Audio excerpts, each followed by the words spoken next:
नमस्कार दोस्तों, आप सभी का एक बार फिर स्वागत है आपके अपने YouTube चैनल ज्ञानांश पर। आज की कहानी है चिड़िया की महाशिवरात्रि की कहानी एवं इस कहानी का जिक्र शिव पुराण में भी मिलता है। तो शुरू करते हैं आज की कहानी। प्राचीन काल के समय में एक नगर में एक सेठ और सेठानी रहते थे। उनके पास अन्न एवं धन दौलत की कोई कमी नहीं थी, किंतु उन लोगों ने कभी भी अपने जीवन में कोई दान पुण्य का काम नहीं किया था। उनकी कोई भी संतान नहीं थी। जिस स्थान पर उस सेठ की हवेली थी उसी के पास में एक पीपल का पेड़ था और उस पीपल के पेड़ पर एक चिड़िया रहती थी। चिड़िया के दो छोटे छोटे बच्चे थे। चिड़िया प्रतिदिन नगर में भोजन की तलाश में जाती एवं भोजन लाने के बाद अपने बच्चों को खिलाती थी। चिड़िया प्रतिदिन उस सेठ के घर भी जाती थी, किंतु वहां पर उसे एक भी अन्न का टुकड़ा नहीं मिलता था और चिड़िया वहां से आगे चली जाती थी। जब चिड़िया अपने मन में यह सोचती है कि संपूर्ण नगर में सबसे धनी यही सेठ है, किंतु यह कभी भी किसी को दान नहीं देता है, कभी भी कोई धर्म का कार्य नहीं करता है और ना ही पक्षियों को दाना डालता है। एक दिन चिड़िया सुबह के समय अपने घोंसले से उड़कर उस सेठ की हवेली पर जा बैठी तो वहां सेठ और सेठानी बात कर रहे थे। सेठानी सेठ से कहती है कि सभी लोग हमें नगर सेठ कहते हैं, हमारे पास किसी चीज की कमी नहीं है, किंतु हमारी कोई संतान नहीं है। तब सेठ कहता है कि सेठानी हमारा नसीब ही ऐसा है, तो इसमें हम क्या कर सकते हैं। जब तक हम जिएंगे इस धन को खा लेंगे, इसके बाद ये धन जिसके नसीब में होगा उसी को मिलेगा। हो सकता है हमारे नसीब में पुत्र प्राप्ति ना हो। वो चिड़िया सेठ और सेठानी की पूरी बात सुनने के बाद अपना दाना पानी लेने चली जाती है। वह चिड़िया प्रतिदिन सेठ और सेठानी की बातें सुनती। सेठानी अच्छे आचरण तथा दयालु थी। जब सेठानी ने उस चिड़िया को प्रतिदिन अपने घर आते देखा तो सेठानी उस चिड़िया को शेर से छिप छिपा कर दाने डालती और चिड़िया दाने चुगती। ऐसे काफी दिन निकल जाते हैं। एक दिन चिड़िया सोचती है कि ये सेठानी कितनी अच्छी है, वह रोज मुझे दाने भी खिलाती है, किंतु उसके घर में पुत्र नहीं है। ऐसा क्या किया जाए कि जो सेठानी को पुत्र धन की प्राप्ति हो, क्योंकि औरत को सबसे बड़ा सुख तब मिलता है जब उसे पुत्र धन की प्राप्त होती है।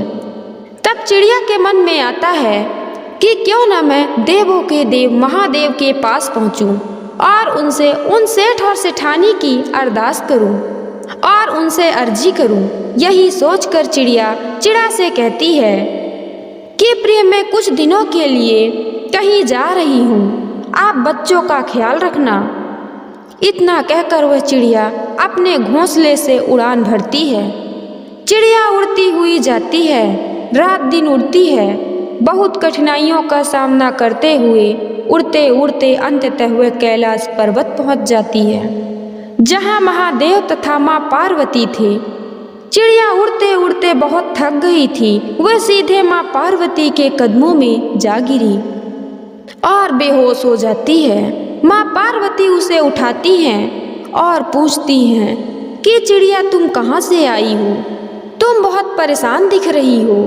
तब चिड़िया माँ पार्वती से कहती है कि माँ, मैं बहुत दूर से आई हूँ, मैं अपने दुख के लिए दुखी नहीं हूँ, मैं किसी और के दुख के लिए दुखी हूँ। तब माँ पार्वती कहती हैं, किसके दुख के लिए स्पष्ट रूप से बताओ। तब चिड़िया कहती है कि मैया, जहाँ मैं रहती हूँ वहाँ पर सेठ और सेठानी रहते हैं, उनका कोई पुत्र नहीं है, उनको एक पुत्र दे दीजिए, मेरी बस यही आपसे एक विनती है। तब माँ पार्वती कहती हैं कि पुत्री, तुम चिंता ना करो, कुछ समय पश्चात महादेव जाग जाएंगे, तब हम उनसे बात करेंगे, तब तक तुम कुछ खा लो। चिड़िया दाना खाती है।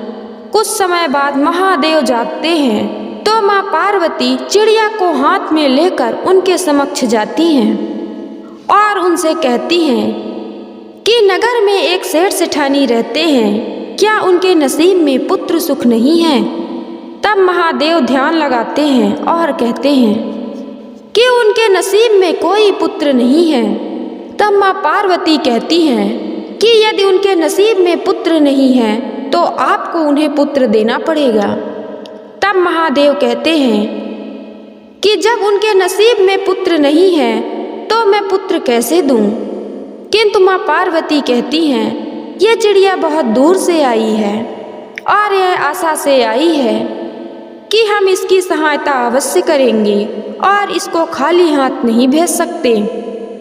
तब महादेव कहते हैं कि तुम जिद कर ही रही हो तो हम सेठ सेठानी को एक पुत्र अवश्य देंगे, किंतु तुम चिड़िया से कहो कि सेठ सेठानी जो कोई दान धर्म पुण्य कर्म नहीं करते हैं, जो नास्तिक हैं, अगर वे नास्तिक से स्वास्तिक बनने लगे तो उन्हें एक पुत्र देंगे।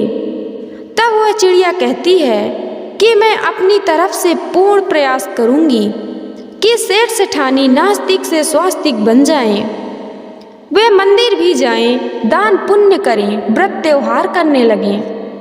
तब महादेव कहते हैं तथास्तु। फिर चिड़िया महादेव एवं माँ पार्वती को प्रणाम करके उड़ते हुए अपने घोंसले पर आ जाती है। उसके 9 माह बाद सेठ सेठानी को एक पुत्र धन की प्राप्ति होती है। सेठ सेठानी तथा चिड़िया बहुत खुश होते हैं। तब चिड़िया अपने मन में सोचती है कि ये सेठ बहुत धनवान है, यदि अपने पुत्र को अच्छा खिलाएगा तो कुछ टुकड़ा मुझे भी खाने को मिलेगा। धीरे धीरे सेठ का पुत्र बड़ा होता जाता है। एक एक करके 4 शिवरात्रि बीत गई। जब 5वीं महाशिवरात्रि आने को होती है तो चिड़िया सोचती है कि सेठ का लड़का अब 5 साल का हो गया है और ये सेठ और सेठानी मंदिर नहीं जाते, कोई दान पुण्य का कार्य नहीं करते हैं। अब चिड़िया ये सोचकर बहुत दुखी हो जाती है और सोचती है कि यदि इन्होंने दान पुण्य का कार्य नहीं किया तो इनका पुत्र अल्पायु हो जाएगा। चिड़िया सोचती है कि मैं सेठ सेठानी से कहूँ तो कैसे कहूँ, ये मेरी भाषा नहीं समझते हैं। अब चिड़िया के बच्चे भी बड़े हो गए थे। वे उनसे कहती है कि अपना ख्याल रखना, मैं कुछ दिनों के लिए कहीं से जाकर आती हूँ। तब चिड़िया पुनः अपने घोंसले से उड़कर कैलाश पहुँचती है और वहाँ माँ पार्वती के चरणों में गिर जाती है। माँ पार्वती उसे हाथों में उठा लेती हैं और उससे पूछती हैं कि अब क्या हुआ, तुमने जैसा कहा था वैसा हो गया, सेठ सेठानी को पुत्र मिल गया है, अब तुम यहाँ दोबारा क्यों आई हो। तब चिड़िया कहती है कि माँ उन्हें पुत्र तो प्राप्त हो गया है, किंतु मैं उनसे सत्कर्म कराने में असफल हुई हूँ। दोनों अभी भी वैसे के वैसे ही हैं। फिर चिड़िया माँ पार्वती के चरणों में गिर जाती है और अपने सर को पीटने लगती है और कहती है मैया ऐसा नहीं होना चाहिए, उनका पुत्र दीर्घायु होना चाहिए। फिर माँ पार्वती चिड़िया को उठाती हैं और पुचकारने लगती हैं और कहती हैं पुत्री तुम शांत हो जाओ। इतना कहकर माँ पार्वती महादेव से कहती हैं कि हे स्वामी ऐसा नहीं होगा। फिर चिड़िया कहती है कि मैंने बहुत प्रयास कर लिया है, किंतु उन लोगों को मेरी भाषा समझ में ही नहीं आती है। यदि आप और भोलेनाथ दोनों लोग वहां जाकर सेठ सेठानी को सत्कर्म करने के लिए प्रेरित करें तो बहुत अच्छा होगा। तब माँ पार्वती और भोलेनाथ कहते हैं कि ठीक है चिड़िया, ऐसा ही होगा। हम बहुत जल्द सेठ और सेठानी के द्वार पर पहुंचने वाले हैं। प्रिय दर्शकों, फिर चिड़िया अपने घर को लौट जाती है। महादेव तथा माँ पार्वती एक भिक्षुक का वेश धारण करके सेठ व सेठानी के द्वार पर आते हैं और सेठानी से कहते हैं कि हे माँ कुछ खाने को दे दो, मुझे बहुत भूख लगी है। यदि तुम हमें भोजन नहीं कराओगे तो हम तुम्हें श्राप दे देंगे और तुम बर्बाद हो जाओगे। तब तब सेठानी हाथ जोड़कर कहती है कि हे बाबा, आप हमें श्राप मत दीजिए, हम तुम्हें भोजन जरूर कराएंगे। तब सेठानी माँ पार्वती और महादेव को अंदर ले जाती है एवं अच्छे अच्छे पकवान बनाकर उन्हें खिलाती है। उनका पुत्र महादेव तथा माँ पार्वती को कभी रोटी लाकर देता तो कभी सब्जी तो कभी कुछ।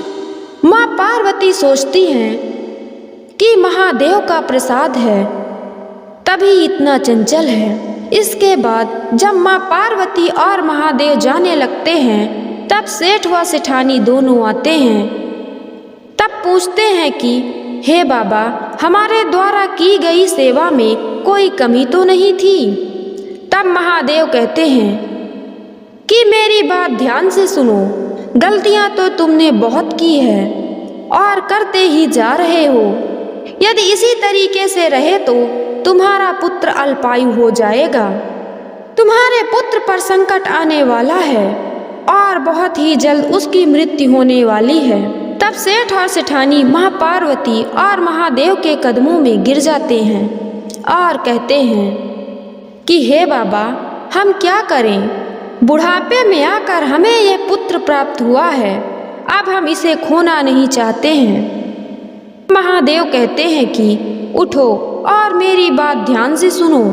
आज के बाद यदि कोई तुम्हारे द्वार पर आता है तो वह खाली हाथ नहीं लौटना चाहिए। दान पुण्य कर्म धर्म के कार्य करो, लोगों की सहायता करो, जीव जंतु की सहायता करो, भक्ति करो, ईश्वर का भजन करो, व्रत करो। इतना सुनकर दोनों पति पत्नी हाथ जोड़कर महादेव के चरणों में गिर जाते हैं और कहते हैं कि बाबा, हम ऐसा ही करेंगे। फिर महादेव कहते हैं कि ये जो पुत्र तुम्हारे घर में खेल रहा है ये एक चिड़िया के कारण है जो महादेव के चरणों में जाकर प्रार्थना की है। ये उसकी मेहनत का फल है जो तुम्हारे घर में ये पुत्र खेल रहा है। तब सेठ सेठानी कहते हैं कि वो चिड़िया कौन सी है। तभी वहाँ चिड़िया आती है और माँ पार्वती एवं महादेव को प्रणाम करती है। तभी महादेव और माँ पार्वती अपने असली रूप में आ जाते हैं तथा चिड़िया एवं सेठ सेठानी को दर्शन देते हैं। तब से चिड़िया तथा सेठ सेठानी महाशिवरात्रि का व्रत करते हैं। उनकी महाशिवरात्रि सफल हो जाती है। दोस्तों, आज के लिए बस इतना ही। अब मिलते हैं एक नई वीडियो के साथ। तब तक के लिए जय भोलेनाथ। अगर आपको यह वीडियो पसंद आई हो तो वीडियो को लाइक एवं चैनल को सब्सक्राइब जरूर करें।